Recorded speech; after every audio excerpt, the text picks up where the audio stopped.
talk how specifically you build your 120 board and how many hours, how many people, how many other, does coach get involved in that as well? Yes, yeah, he does. And what we'll do is we'll basically, Bob, have our whole scouting department up there, defensive coordinator, Kliff, special teams coach, Jeff Rogers, really talk through every player, ranking them 1 to 120 vertically. And to me, you know, the thing that's important is to take the emotions out of draft day, that you've already had those conversations. There's not any sort of emotions on draft day that you get excited and there's all of a sudden some type of excitement that says, why is this guy still here? We've already had those conversations and we've talked it through and we've had some dialogue, and some of the conversations are tough and guys are passionate, which you love.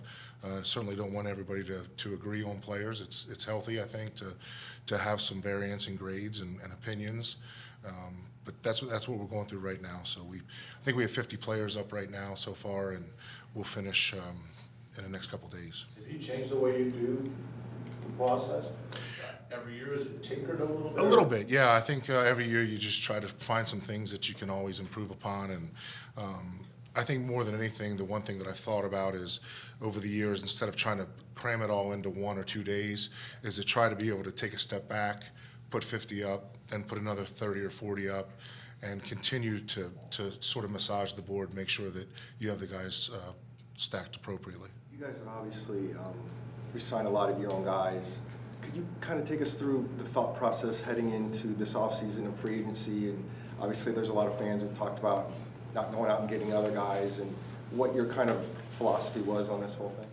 Yeah, I think the positive is when you have the opportunity to re-sign your own players, you already know what you're getting.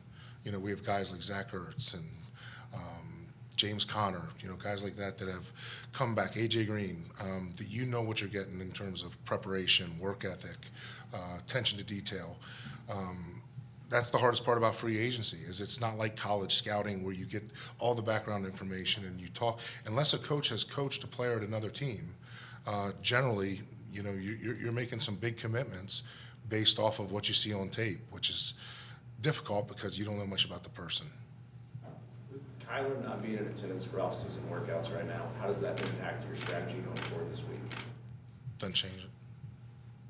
Steve, when you look at this draft, there's 4 positions you think it's deep at: edge rusher, wide receiver, corner, and offensive line.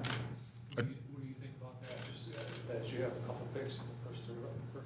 Yeah, I do. I think all those positions you mentioned, Mike, are really strong. The one thing I would say probably about this draft is I don't know that from the standpoint of top-heavy guys, like guys that are sort of rare and unusual in your grading scale, I think there's really good quality. I don't necessarily think that I've seen the guy that's, you know, to have the first pick in the draft, you know, I think you want to be convinced that this guy's special. I think we obviously know there's probably not going to be a quarterback go in that spot. But there are going to be good quality players drafted high up there. How many first-round grades did you put on guys this year? Do you have anywhere near 30? Like 20? It's our first round is 85 and above. We probably have about 26, 27 guys. Mm-hmm. How many alpha birds? 4.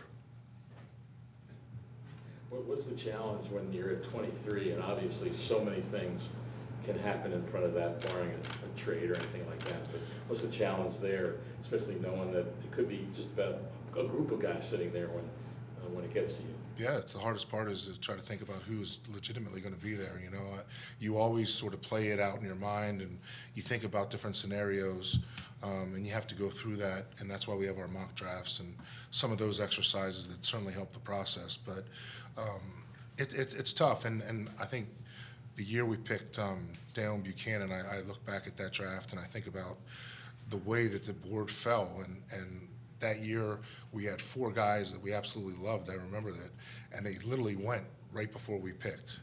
And you just got to be prepared for that. That's going to happen, and you have to have a strategy whether you're going to stay there and pick or you're going to trade back or vice versa. You know, if you have somebody you love and you want to go get them, go get them. Steve, I know every year we talk about need versus best available. How much of that goes into the draft board itself before you even get to draft day?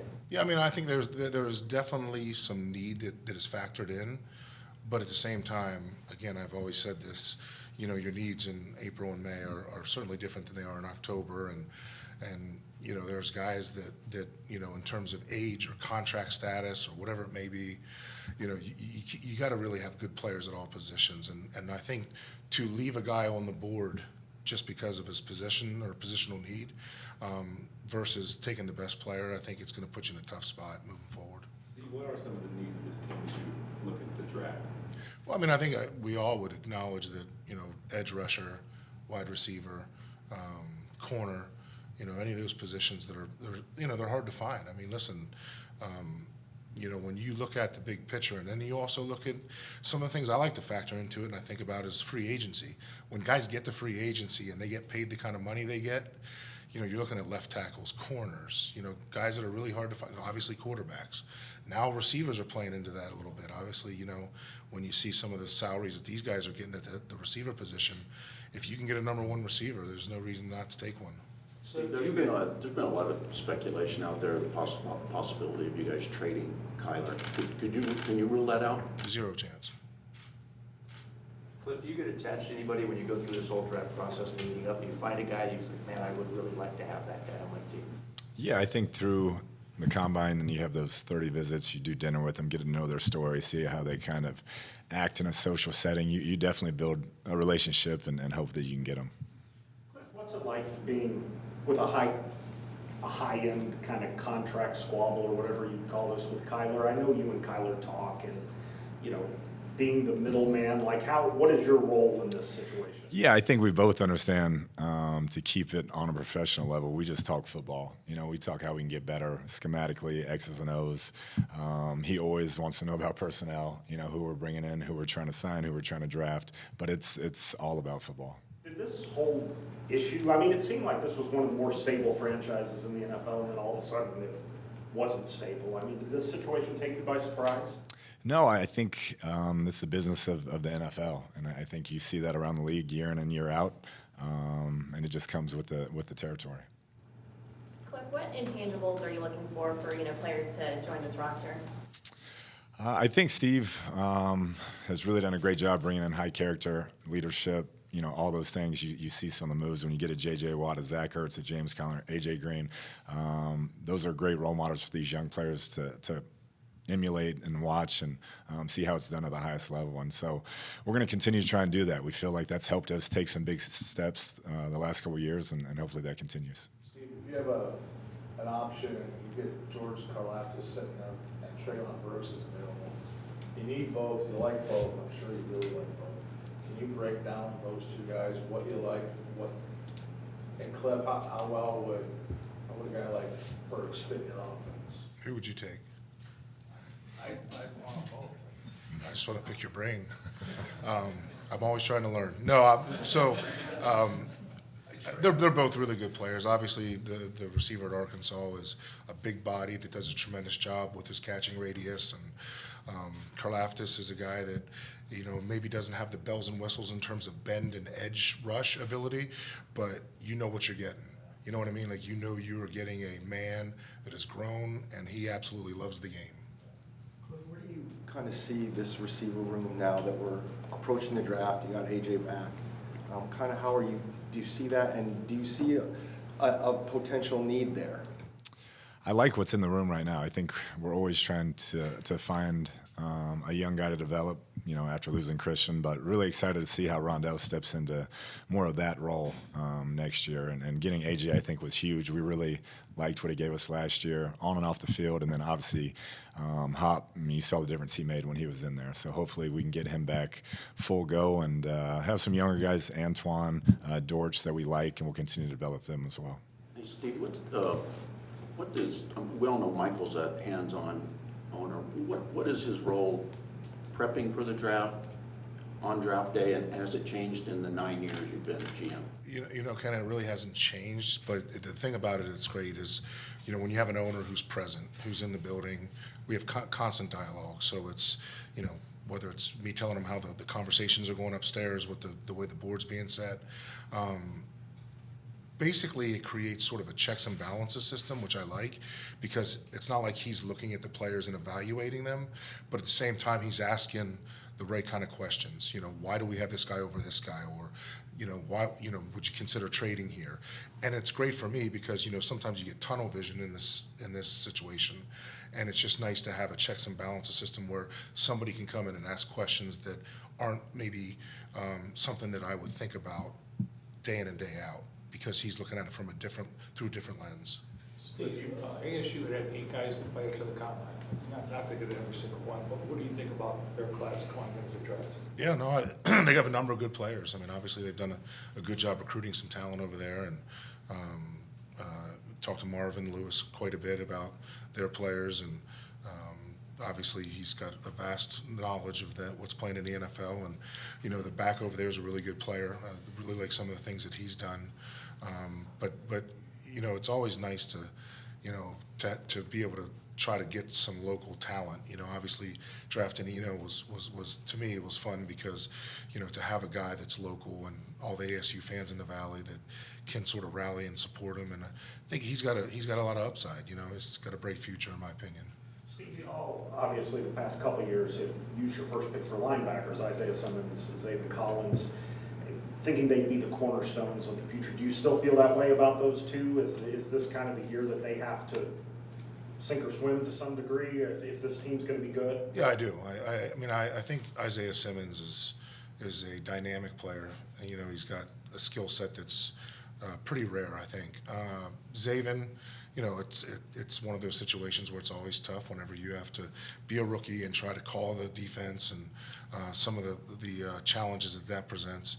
But, you know, I think both those guys are going to be tremendous players. They both love the game. They're both big. They both can run. And to me, that's really what you want. You know, guys that can match up and aren't going to be liabilities, especially in the passing game. Steve, there's always a conversation about building a team from the inside out and outside in. Is that ever a part of your conversation in terms of how you're building your roster? Yeah, it is. And again, you know, over the years when you learn from either mistakes or things that you may have done well, I don't think there's any question that, like, looking back last year, and at one point in time, you used to think about offensive centers as a secondary position. And the difference that Rodney Hudson made on our football team, particularly with the quarterback, the communication, and his smarts and intelligence at that position, I mean, it was exceptional. And so it sort of changed my thoughts a little bit about that position and how critical and how crucial it is to have a good center. Is defensive tackle a big need for you guys, or are you okay? I mean, we have some guys that have excited us, especially those young guys, Fotu and Rashard Lawrence. But, you know, JJ's obviously going to be back and healthy. He's been in here every day, you know, probably 6 or 7 hours a day, which is amazing. I think it was like 2 days after the season, and the guy's out there pulling sleds. Obviously tells you a lot about his mentality. But you know, obviously you want to always, to me, again, continue to draft young players and develop. Cliff, you mentioned on several occasions how Kyler really hasn't had an off season since he's come into the NFL. And we heard AJ talk the other day about improving communication between him and him, between those two rather. How important do you think it is to have him here, at least for some of the off-season program? And I guess are you wondering what's going to be the status of that? Yeah, you know, we understand it's voluntary at this point. I do expect him here at some point.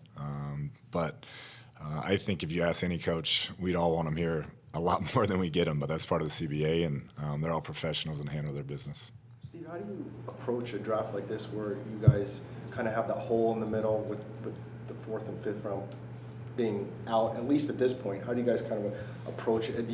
Are you aggressively looking to get back in, or are you just thinking, okay, we've got these group of picks at the end that we'll focus on? I think you have to see the way the board falls. You know, like last year, you know, we traded back into 4 to get Marco Wilson, which obviously saved us. I mean, the fact that we had such high grades on him and he played the way he did, I mean, really helped us throughout the season. Same approach. You know, if there's a guy that we really like, we'll be aggressive and go get him. If not, you know, there's potential to trade back and get additional picks. So we'll just see the way the board falls. I mean, that's really the only way I know to approach it. Has Kyler been involved in the draft process, sort of similar to last year when he shared rundown more videos and whatnot? Yeah, he's fun because he's so passionate about the game. He's a football junkie, and that's the kind of guys you like to have on your team. I love to hear from our players, particularly Kyler and Hop and some of those guys.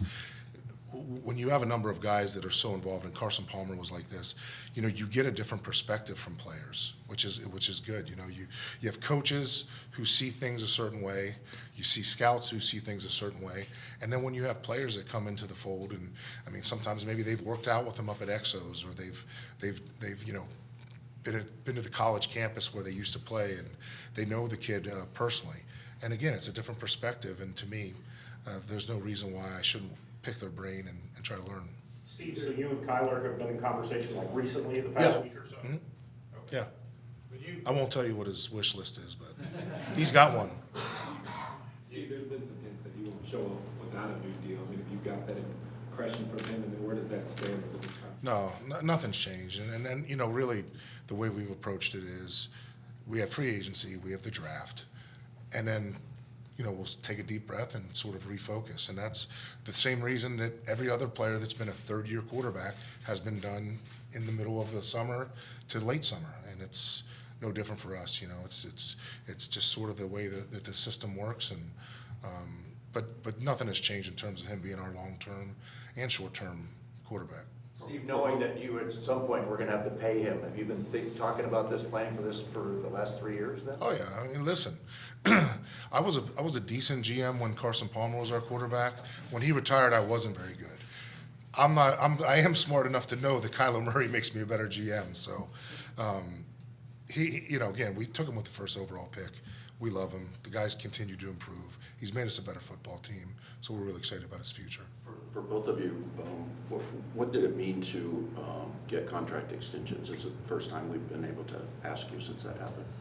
Yeah, for me, just excited to continue to build what we started here. I think the longer you are in this league as the head coach and kind of see the different angles and make adjustments, you can continue to be better. And so with the roster we have and all the guys we have coming back, just excited to continue to build.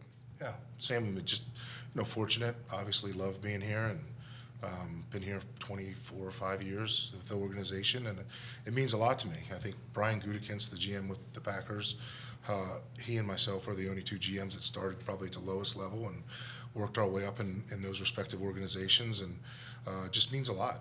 And you know, had some highs and lows here, and just obviously very grateful to work in the National Football League and to work for a great organization. You had 3 guys remaining for the first 6 drafts, which isn't a lot. They're 3 really good players. You've also made a lot of successful draft trades. Can you weigh in what a successful draft may look like 1 year could be used, pawned, and spent for years down the road? Just that dynamic of the balance there? Yeah, I mean, I think, you know, we all know that the draft is the lifeblood of every organization, and you know, you want to be able to reward your own, whether it's, you know, Buda Baker or guys like that you drafted. You know, a guy like Christian Kirk, you know, I talked to him after he went to Jacksonville, and like, that's one of those situations I'm extremely proud of him. You know, Christian Kirk did everything the right way, and to see one of your draft picks have that kind of success and to get paid, you know, I talked to him and had a great conversation. He was very thankful, and sometimes when it comes to those things, the relationship that you have with the person sort of supersedes the business side of it, that you're excited for somebody that sort of they made a difference in not only their life, but your life as well. Kliff, you mentioned, Steve mentioned that the local talent is important to pick from, but local to you, seemingly, is in Texas, and you've had a lot, some picks from Texas like Wesley, and so you include Kyler in high school, and South Cantrell a couple of years ago. So how much influence does that have in your decision, looking back to maybe your alma mater, Texas, and the draft picks you? Yeah, I think the first couple of years it definitely helped. I was familiar with a lot of those guys coming out of the state and the Big 12, and now I'm kind of out of the loop. There's a couple guys that were young, but really kind of out of touch with that group in Texas. Are you assuming more responsibility in the draft process with each year that you're here? I would just say a better understanding of it. I think Steve and I have a great relationship now. We kind of know what each other is looking for in the process, but I've been in the same role all 4 years. Kliff, when you look at the guys that you've retained coming in their second year, Ertz, Connor, and A.J. Green, how much better could this offense be going into year 4 of you? Yeah, we got to continue to evolve. There's no doubt. I think, you know, when we lost Hop, like I mentioned out of the season, I didn't do a great job of adjusting some things, and that was a learning lesson for all of us. But to get those guys back in year two, a guy like Ertz, a guy like AJ, a guy like James, we just expect them to be better. I think the comfort level will be there, and obviously Kyler going into year 4 has made huge strides, and we expect to make another big one this year. What is the health status of DeAndre right now, and also Justin Murray? Yeah, they're both here, have both been rehabbing. Justin's back to working out, look like pretty much full go, and Hop is still going through some rehab, but he's moving around a lot better than he was. Steve, 23 is a weird number. You haven't drafted there hardly ever, and it's low enough where it's not inconsequential by any means, but it's a weird spot. Is it a spot though where you think about, I could trade down and get back into the 4th or 5th? Yeah, I do. You know, there's a number of, again, going through the exercises, there's a number of scenarios that, depending on how the board falls, that, you know, there could be an option really to go up and 4 or 5 spots and potentially get a guy that we think is a dynamic playmaker or a difference maker, and same, you know, moving, if there's something that maybe we get to a point where we're not thrilled, or we have 4 or 5 players sort of in the same area, you know, you can probably move back some picks and acquire more and still get the player you want. When a trade has happened for you in the draft, can you kind of take us inside some of the anatomy of that, how quickly it happens, how things have to come together for the trade to go down? Yeah, you know, it's when you move, you know, I'm a visual guy, so it's one of those things that we have trade charts and all those different point systems. But more than anything, I like to see sort of where we're picking, and then, you know, just a vertical number where we're trading to, and again, sort of just to calculate in my head who's going to be there or who could potentially be there if we do make that trade. And you know, it's a fast-moving process. That's probably the one thing in the draft that creates the most excitement, is whenever those trade conversations start, because the level of excitement in the room sort of rises. But, you know, more than anything, whether you agree with the trade chart or the points, more than anything, to me, it's an instinctive thing. You got to feel good about what you're doing, and as long as you trust your gut, I think you'll be in a good position. Steve, have you fielded any calls yet about the draft from other GMs, or does that all happen on draft week? Yeah, no, I've had some calls, you know, guys that just want to let me know that, hey, we're willing to move around. And then I've done the same, you know, guys that you generally talk to prior to the draft, and just let them know we're up in for business. Kliff, are you feeling confident about how Max is recovering, and how you might be able to package him and Zach together on the field at times? He's still rehabbing. I think it'll be a touch and go until we get a little bit closer, but he's been in there for the last 3 months getting after it, so I'm hoping it works that way. He was playing so well, you know, beginning of last year, so to have those 2 guys playing at that level would be really good for us. Steve, how much do you like a guy like Christian wants? A lot. Is he a guy, a lot of people are saying that he could be a first rounder now. Yeah, I mean, again, you know, draft day, there's so much buzz right now. You know, guys are, what's crazy is it's like guys' stocks going up, guys' stocks going down, and they haven't played football in 4 months. You know, it's interesting, because maybe like his hand wasn't 10 3/4 and his arm wasn't long enough. I say it all the time. We go out and fall in love in the fall, and then we confuse ourselves in the spring with all these numbers and what they jump and what they ran. Unfortunately, at 1 o'clock on Sunday, they don't run the 3-cone. Do guys' stock rise and fall as much as is out there? What's amazing, Ken, it's like when the buzz starts, and it's generally through you guys that it starts. And I would say this, sometimes also, like, scouts go out on the road, and they're all on the road all fall. They do a great job. And then, you know, you bring in the GMs in the springtime and the coaches, and then some guys can rise just because of the later looks that you're getting. How much can a guy, does maybe a team go back and look where they've seen what the production is, but then all of a sudden they blow it out at the combine, like a Trayvon Walker, for example? I mean, yeah. some were mocking him to you guys a month ago. Now all of a sudden they're thinking he might be a top 3 guy. Right. How much do you guys go back and look at a guy when he does something, you know, really amazing at the combine? Yeah, I mean, I think it's one of those deals that you gotta really factor in. It's like a puzzle, you know. It's like production. I try to tell our scouts, you know, the bottom line is production. You know, you've guys like Cooper Kupp that come out that, you love him on tape, he doesn't run as fast as you anticipated, and then all of a sudden you talk yourself out of drafting a player like that because they didn't run as fast as you thought, but he plays fast. Trust your eyes, and that's the hardest part, is when all the buzz, sort of gets moving, that next thing you know, you're thinking about how fast these guys ran, what the media is saying. You just got to sort of have tunnel vision and say, like, this is what I see, and trust it. We'll take two more, if you don't mind. Yeah, you've tried a few different approaches, drafting wide receivers in recent years. What have you learned from that process, and how do you apply it to this evaluation of this year's class? Well, the one thing about the receiver position that's interesting is they all come in different shapes and sizes, and we know that some can play inside, some can play outside. Generally you see more guys who can naturally play slot receiver versus the guys who can play X or Z, play outside.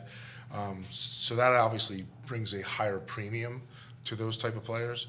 But more than anything, in the NFL, you have tremendous cover corners. You have got to find guys who can absolutely run and uncover and use their speed to sort of climb on top of the defense. And that's really, to me,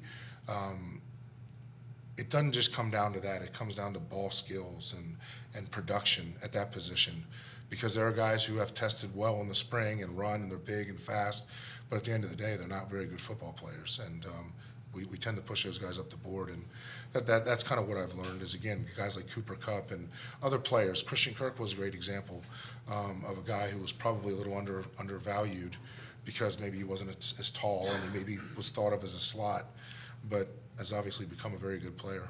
One more question about the Kliff about Texas. Is there a common theme for the guys bred from there, like besides varsity groups or something? I don't know. As far as like the passion for the game, or in terms of the way they play, they may look to. Yeah, I think sometimes when you're looking through this process and you see they were at some of these established programs in Texas, I mean, they run it like a college, some of those high schools, and so to see that type of pedigree come up and then they handle their business in college, you definitely know that they're about the right stuff. Coach, thank you for your time. We appreciate it. Good job. Thanks, guys.